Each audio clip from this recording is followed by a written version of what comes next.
Look straight. Look straight right now. Look straight. You have no right here. Look straight. Oh. Look straight. Look straight. Look straight. Because I'm gonna get arrested tonight right now. Look straight. Don't look at me. Don't look at me. I'm gonna get arrested tonight. Don't look at me. Don't look at me. Relax, Chief. You're gonna get arrested. Don't look at me. It's not worth it, man. I know it's not worth it, but these foreigners ain't taking over my country. Let it go. Let it go. Okay, so there you have two different couples. So first of all, the immigrant family that was the target of the rant was Liz Edelkind, one member of it, said that she was taking the Long Island Railroad with her husband, son, and two other adults to a Knicks game.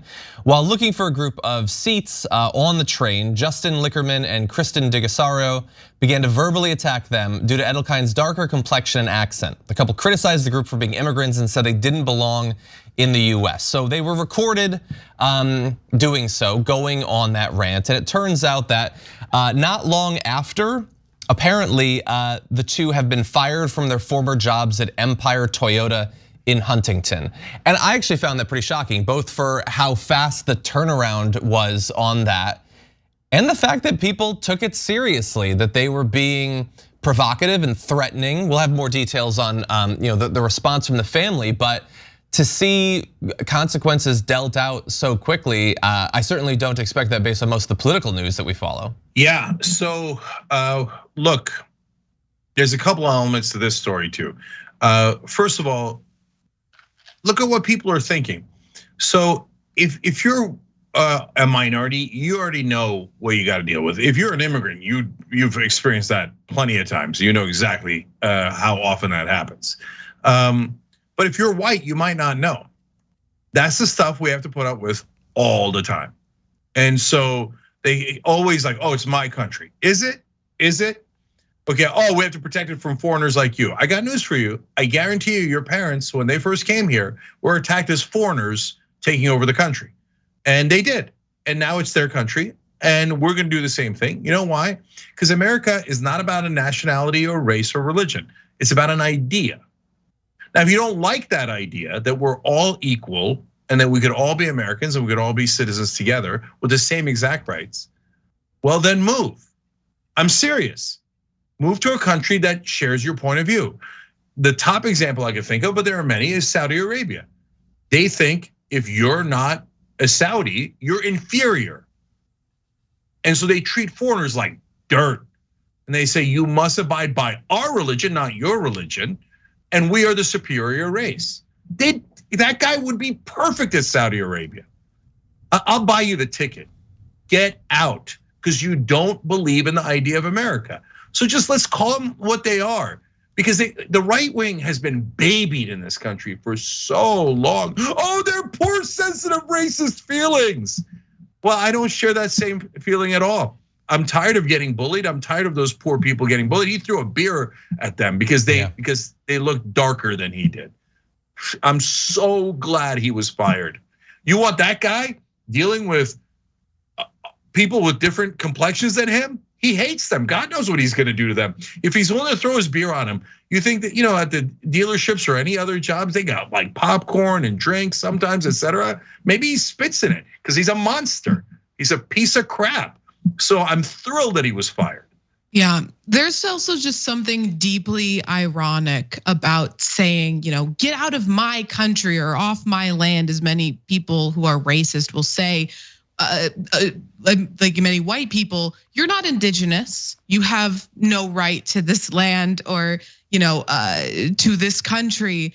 It's not yours. You are literally living on stolen land. So where do you get off telling someone else that they have absolutely no right to be here? It's grotesque. I will also say he repeatedly said, I'm gonna get arrested today. He never for one moment actually thought that he was going to get arrested for doing that. If he actually thought he was going to get arrested for doing it, he wouldn't have said anything. He wouldn't have done it, but he felt very entitled. And the reason that he said that was because he knew it was wrong. But he also because he knew that as a white person, it was very unlikely that he would see consequences for his own actions. And thank God that he did, because he absolutely deserved to be fired. They absolutely deserved to be arrested. It was disgusting what they did. But too often these things happen and nothing happens to them. They get off because they are, white or white and upper middle class or whatever it is. And they never face those consequences, and they never actually see, any harm to them as the result of the harm that they're causing to other people, and it's horrifying. And we need more people to be held accountable for their racist actions. A Merrill Lynch stockbroker was arrested and fired. Was it for financial fraud? Was it for collapsing the economy? No, nothing like that. But it was something having to do with harassing workers while they were on the job. He was actually caught on camera hurling racist comments at workers at a smoothie store in Connecticut. So first a little context, and then we'll go to the video of this situation. So it all started when James Ianazzo,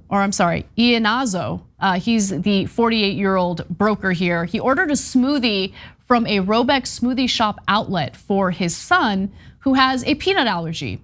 According to the Fairfield Police Department, he ordered a drink without peanut butter, but he did not mention that his son has an allergy. After his son suffered an allergic reaction and was transported to an area hospital, he returned to the shop. So let's just pause there. Obviously, this is devastating. It's awful. It appears that one of the workers there made a mistake. If your kid has a very serious peanut allergy, you gotta make that abundantly clear. You gotta double check, especially considering the ramifications of consuming peanuts. But then things got even worse, okay? Because he decided to go back to the store and engage in a rant. And it is really interesting how some people, when they're angry, immediately resort to comments about race or ethnicity, and that's exactly what happened here. Let's watch. I have no room to yell at us. I want to speak to the person who made this drink. Is that you? No, it wasn't We don't know me. who made it, so. You don't know who made it? There's 4 of us here, so we honestly don't know. You're in high school kids. Okay, bye. I want to speak to the Okay, you can call corporate whenever you want. Goodbye. John, stop. Here. Give it to me right now. Calling the police. I'm calling the police. Start the telephone. Gianna, I want stop. the telephone. Shut the Down. You can call corporate whenever you want. Bye. Okay, good for you. Bye. I want the Bye. shut up. You shut up. You're not gonna tell me to shut up. Who are you? Who are you? Immigrant loser. What? Get the out. Get the You're going to jail. You're going to jail, you racist people. So look, I'm not on the guy's side. I wanna be clear that I understand, like, when your kid gets sick or hospitalized, of course you're gonna be very upset, tensions flare, I get that, okay? With that said, you obviously can't throw things at people, and you also probably should avoid referring to the person that you're yelling at as an immigrant loser. And shockingly, I was actually surprised about this, Francesca. He was arrested and fired from his job as a result of that video, which quickly received 16 million views. So yeah, I mean, I'll give you more details on his arrest in just a moment, but first, how about a reaction to his reaction? I mean, yeah, I think that given the context, you understand someone is upset, someone is angry, but given that, explain what happened, right? These are humans and people as well. They maybe made a mistake. You could say, hey, my son had this peanut allergy. I'm like, please, like, remedy this, or even just say I'm mad about it. Mm-hmm. And then that would at least maybe lead to, I don't know, a blanket apology. But no, instead he comes in there kind of guns blazing and proceeds to call everyone like a loser, an immigrant. They're just so unnecessary. Tries to get into the actual area that they're working. My initial thought was, man, people don't get paid enough to deal with customers. And like, let's be real, everyone forgot how to act in the pandemic. Totally. Like, I don't know what happened. What came over folks that suddenly we were allowed to go outside again, and it was like, guess what? All my rage gonna be taken out on maybe someone who's not even earning 15 an hour.